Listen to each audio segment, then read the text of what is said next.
listeners. This is Joyce Valencia, an endocrine nurse practitioner, light worker, and author to the Endocrine Alchemist blog. Today's blog is, Can everyone be a Reiki practitioner?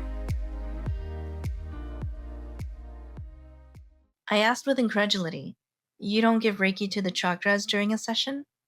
No, one Reiki practitioner responded. I questioned, Do you even see energy? There was a simple no for a reply and a blank stare from both of us. In the 15 years of practicing Reiki, I have met countless practitioners throughout the years. When inquiring after their intuitive abilities, each Reiki practitioner would tell me that they utilize no psychic readings and never employ the use of guardian angels or archangels in their Reiki sessions.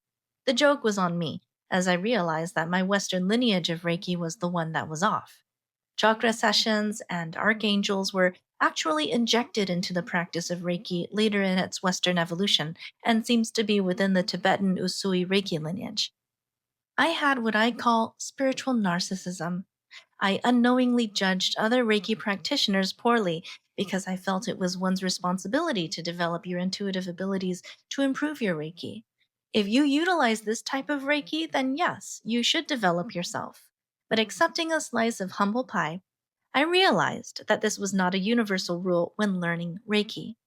Still, I am bewildered at a nurse who was trained to give Reiki in the hospital but who never believed in it working to begin with. One Reiki practitioner could not adequately explain the process of Reiki to another person.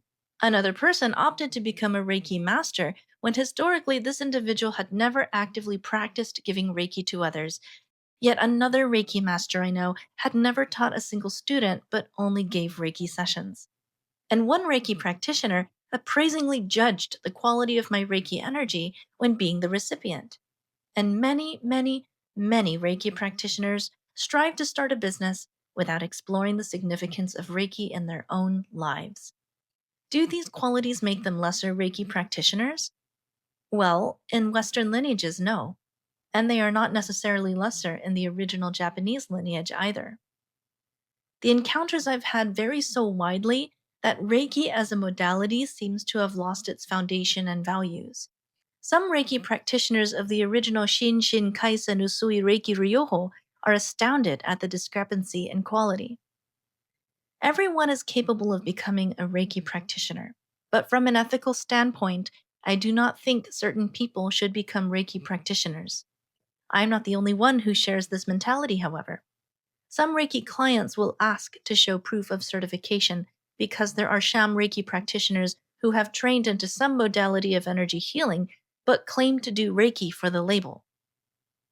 A very talented and skilled Hawaiian light seer, Kimo Kipano, also shares the same sentiment that some people should probably not practice Reiki because although their heart may be in it, they do not exhibit the appropriate skill level to use the Reiki properly.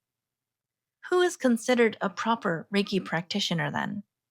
Who can judge others of performing Reiki when our late Chiyoko Yamaguchi sensei was so privileged as to have received and used Reiki at a young age?